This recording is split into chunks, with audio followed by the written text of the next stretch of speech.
लोकतंत्र के महापर्व लोकसभा 2024 के चतुर्थ चरण का चुनाव आगामी 13 मई को होना है, जिसमें लखीमपुर से खीरी लोकसभा सीट पर मतदान होगा। खीरी लोकसभा सीट पर भाजपा ने अपने पुराने प्रत्याशी अजय मिश्रा टेनी पर तीसरी बार दांव आजमाया। वहीं सपा ने उत्कर्ष वर्मा मधुर व बसपा ने नए प्रत्याशी अंशय कालरा को मैदान में उतारा। खीरी सीट पर इस लोकसभा चुनाव में भाजपा का कमल खिलेगा या सपा की चलेगी साइकिल या फिर बसपा का हाथी निकलेगा सबसे आगे। जनता का रुख जानने के लिए दैनिक भास्कर टीम पहुंची खीरी लोकसभा सीट की जनता के पास। लखीमपुर खीरी से विक्रम सिंह के साथ पवन सक्सेना की रिपोर्ट। देखिए, सुविधाएं तो कोई नहीं मिली। इन्होंने कहा कि 15 दिन में गन्ने का भुगतान दिया जाएगा, वो भी हमें नहीं मिला। सही से किसी भी फसल का रेट नहीं मिला। किसी भी प्रकार की हमें कोई भी सुविधा नहीं मिली सरकार से। अच्छा, जो सरकार बनेगी उससे क्या अपेक्षा है आपकी? हम तो यही चाहिए कि हमारे गन्ने का रेट और सब कुछ सही होना चाहिए और सही टाइम से हमें भुगतान होना चाहिए और किसी भी फसल का जो भी सही रेट है वो हमें एमएसपी के हिसाब से मिलना चाहिए। हमारे क्षेत्र का विकास होना चाहिए। जैसा कि चुनाव नजदीक आ रहा है और जिसकी भी सरकार बनेगी उस सरकार से क्या आप अपेक्षा करते हैं? सरकार चाहे किसी की भी बने, मुझे उम्मीद है कि मैं अस्पताल चाहता हूँ कि अस्पताल में जो सुविधाएं हम लोग को प्राप्त नहीं हो पाती हैं, जैसे एक्सरे इत्यादि की है, उनकी सुविधा जो है कोई भी सरकार बने वो वहाँ पे प्रोवाइड करे। और जैसे बांकीगंज का विकास को लेकर इस पे आपका क्या कहना है? विकास हर जगह का होना चाहिए, रोडें होनी चाहिए, नल की व्यवस्था होनी चाहिए, शौचालय की व्यवस्था होनी चाहिए। विकास जितना अधिक होगा उतनी ज़्यादा बढ़िया है। किसी की भी सरकार हो, इससे हमें कोई लेना देना नहीं है। हम यही चाहते हैं कि बांकीगंज का विकास हो, जिससे हमारे ब्लॉक का नाम रोशन हो।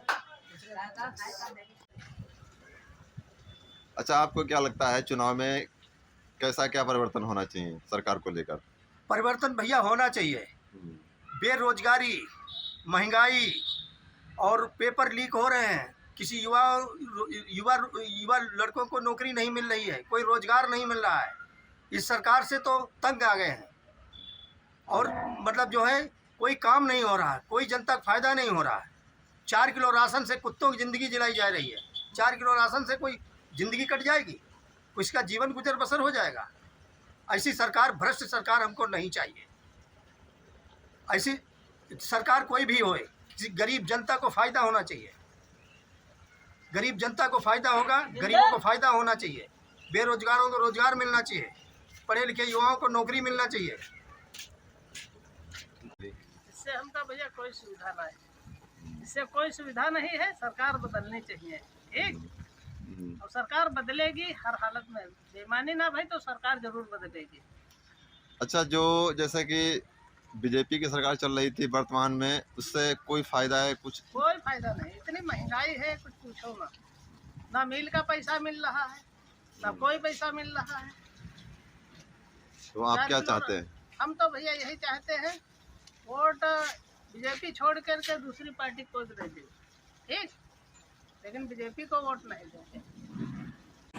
नमस्कार दोस्तों, मैं हूं पवन सक्सेना और आप देख रहे हैं दैनिक भास्कर डिजिटल। जैसा कि पूरे भारत देश में लोकतंत्र का महापर्व लोकसभा चुनाव 2024 चल रहा है और चतुर्थ चरण की ओर है, जहां लखीमपुर समेत कई लोकसभा चुनाव होंगे। 13 मई को चुनाव होना है और हमारी टीम लखीमपुर पहुंची हुई है। जानते हैं कि यहाँ लखीमपुर में क्या जनता चाहती है, क्या परिवर्तन चाहती है, आगामी सरकार को लेकर क्या सोच रही है। इन सब मुद्दों के साथ हम बढ़ते हैं, लोगों से जानते हैं कि क्या जनता का विचार है। हमारे साथ इस समय है विपिन सिंह, जो कि पहली बार इस बार वोट डालेंगे और सरकार बनने में भागीदारी निभाएंगे। जानते हैं विपिन जी से कि किस प्रकार की सरकार चाहते हैं। विपिन जी, क्या आप चाहते हैं जो सरकार बने, उससे आप क्या उम्मीदें चाहते हैं?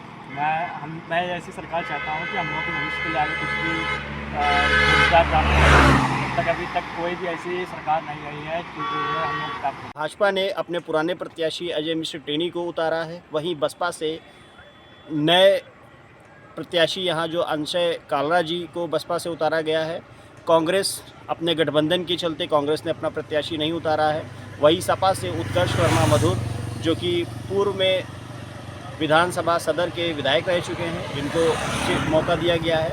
अब ये तो भविष्य की गर्त में ही छुपा हुआ है कि क्या होना है। भाजपा का कमल तीसरी बार खिलेगा या सपा की साइकिल दौड़ेगी या फिर मस्त चाल से हाथी स्पीड में आगे जाएगा। पवन सक्सेना, दैनिक भास्कर, लखीमपुर खीरी।